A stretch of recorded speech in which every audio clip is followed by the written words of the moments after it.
Nelson Mandela once said, sport has the power to change the world. And I'd like to add a little bit on that and say, the most significant opportunity for social economic growth is sport.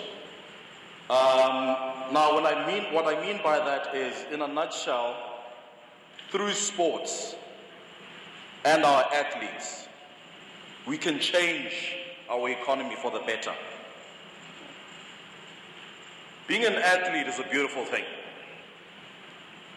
It teaches us so much from a very young age. It teaches us a lot of lessons, and one of the first lessons that we learn is the love of the game.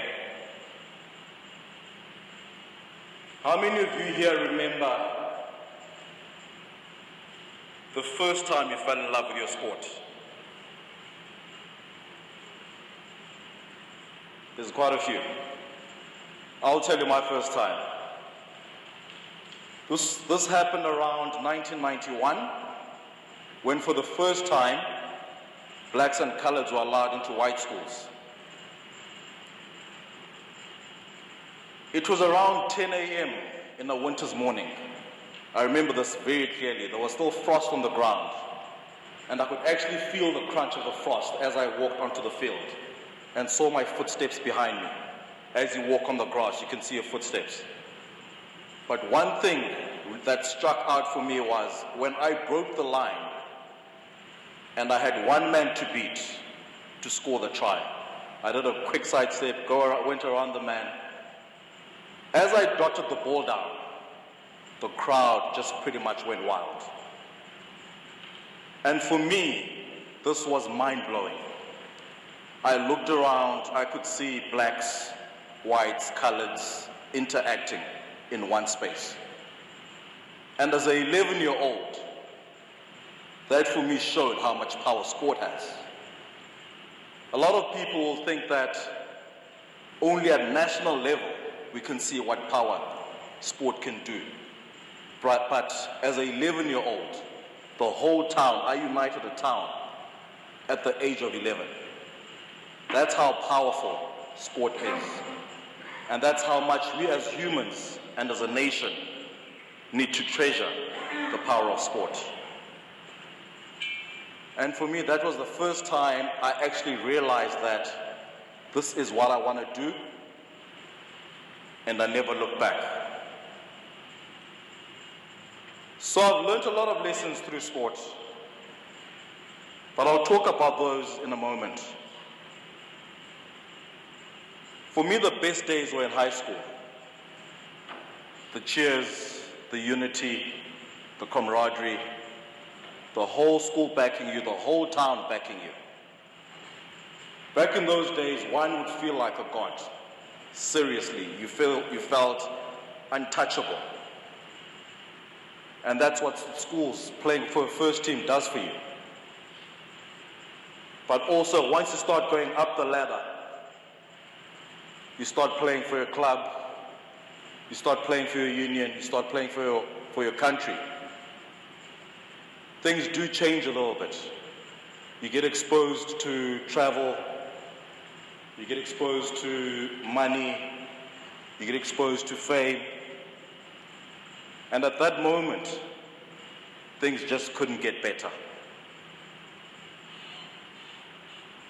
For an athlete, it's almost like you've reached where you want to go. You are playing at the top of your game, and everyone else is almost looking up to you. You forget that there's a life after sport. And it's not even a case of forgetting, it's more a case of you don't want to think that far. You don't want to put negative thoughts in your mind. What am I going to do when I retire? So as athletes, we choose to focus on what's in front of us now and not think about the consequences of retirement. And so the biggest challenge that all athletes will face begins. We've played this game for most of our lives. And when we take off that jersey for the last time, we don't realize that we're still playing a game. A different type of game, the game of life, where your peers, the guys you went to school with, are now at least 15 years ahead of you. When you retire, you literally start from scratch. And everyone else, like I said, is about 15 years, 10 to 15 years, ahead of you, depending when you retire.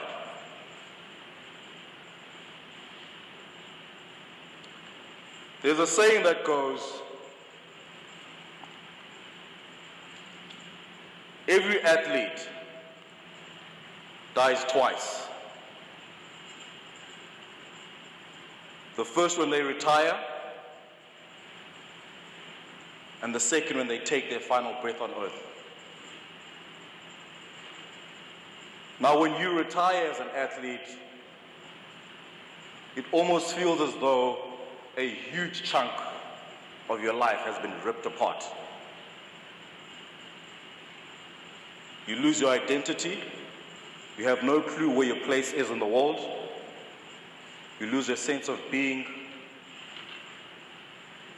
You have no idea what the world has in store for you. Now that you're outside your sport, you don't know where to move from there.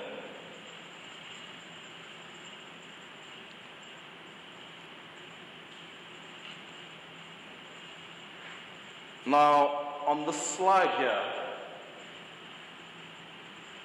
I've basically put the difference between the athlete population when it comes to retirement compared to the general population.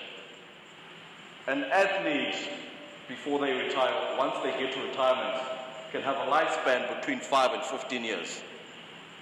Whereas the general population will have between 40 and 45 years before they can get to retire.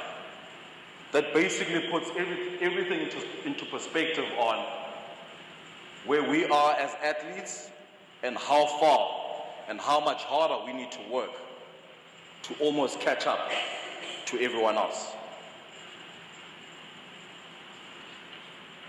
Today there's been a lot of stories, all these past couple of months, a lot of stories on retired athletes and how badly they've been doing, how tough things have been.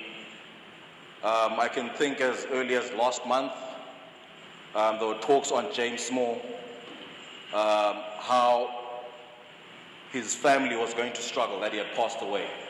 And almost everyone had to donate something to help his family move forward. Teko Modisa, former Bafana player, retired end of last year. Last month they were saying his house is being repossessed. But not all athletes go through that. Some have a good transition, but even though there is that good transition, I had a chat, I remember, I think last year sometime with John Smith. Now, John Smith, when he retired, he was playing overseas. He retired and he moved to South Africa to become CEO of the Sharks. Now, for me, that was a great and proper transition. And I never thought that for a second that he was struggling in any way. Now, when I had a chat with John, he basically said, as much as he got a good position when he retired, it was completely different to what he was used to. He was used to waking up in the mornings, going to training. Now he has to wake up early in the morning, go straight to the office and have an 8 to 5. And now as an athlete, you normally have a training session, you'll have a break, another training session, then another break. But now with him, he was saying the day just kept on going. He would miss meals, and the pressure of salaries of the players and the different dynamics of being a CEO compared to being an athlete for him showed a different side of things, and he struggled a lot with that.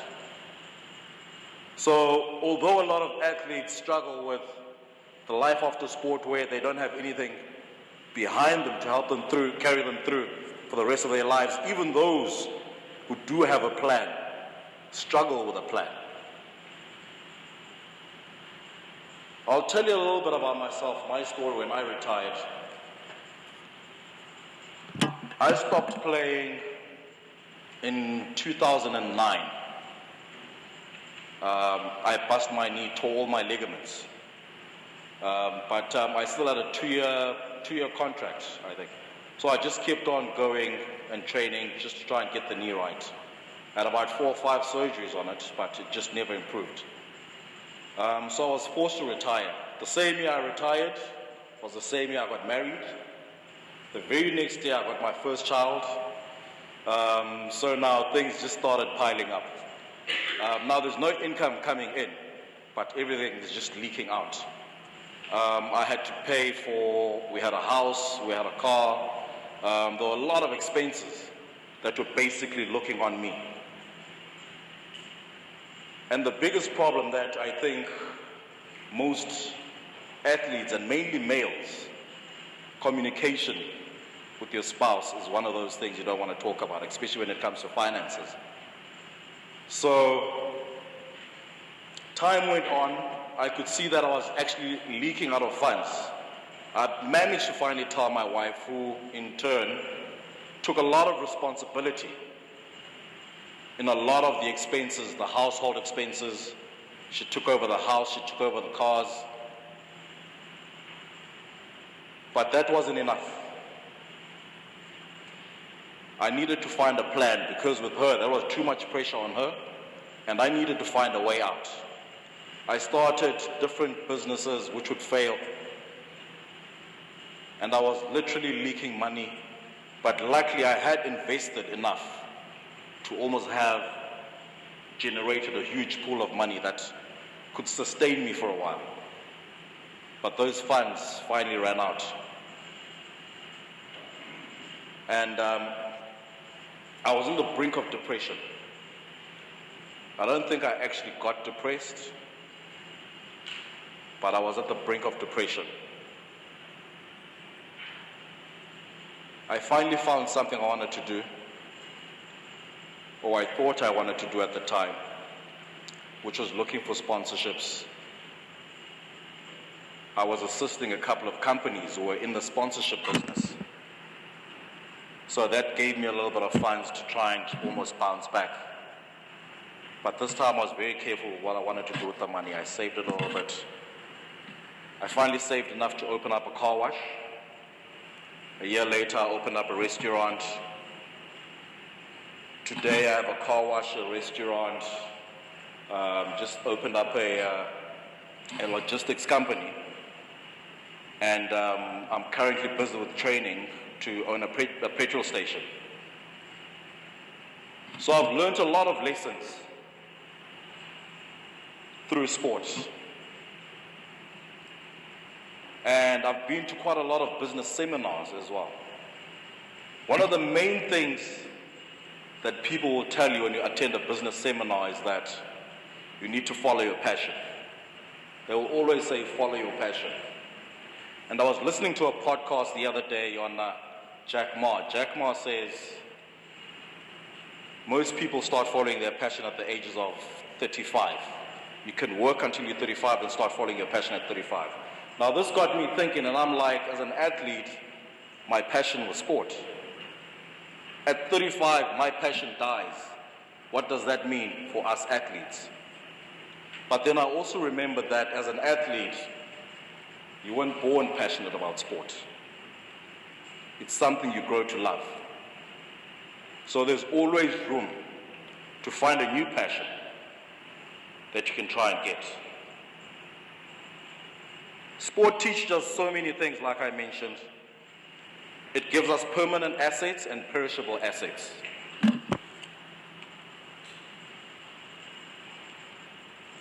The permanent assets are mainly, we are goal-orientated, teamwork, hardworking, mental toughness, or discipline and resilience. These are cemented into our minds.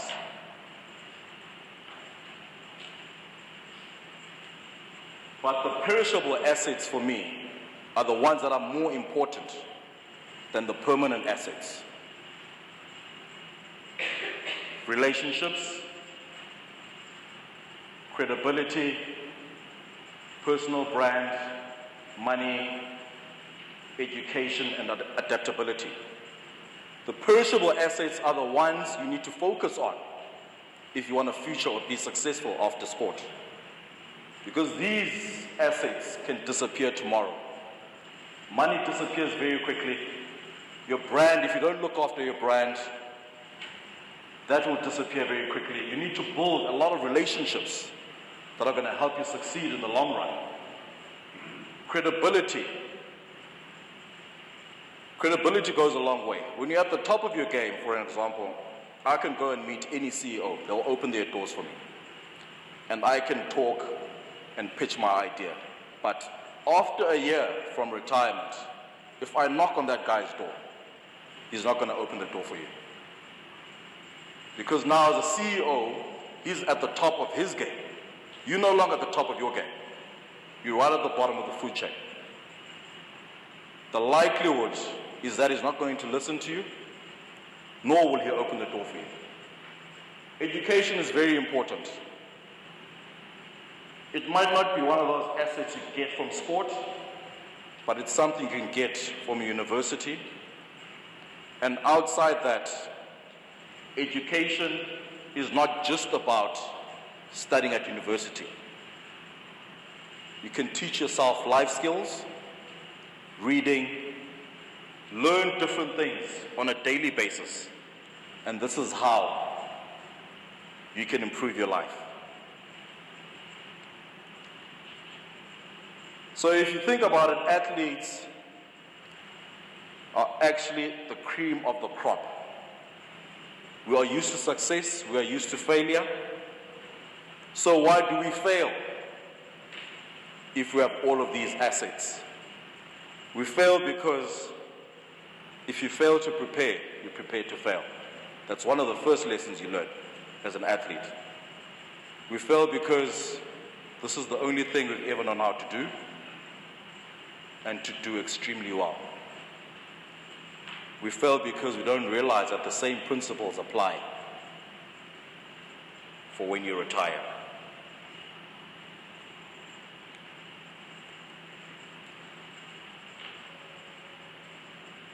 Dan Vickerman was a South African-born former SA Under-21 rugby player. He also played for Australia. He was someone I admired, someone I knew, a former teammate of mine from a young age. Dan Vickerman created or committed suicide in 2017 because he couldn't handle the pressures of retirement, leaving behind a wife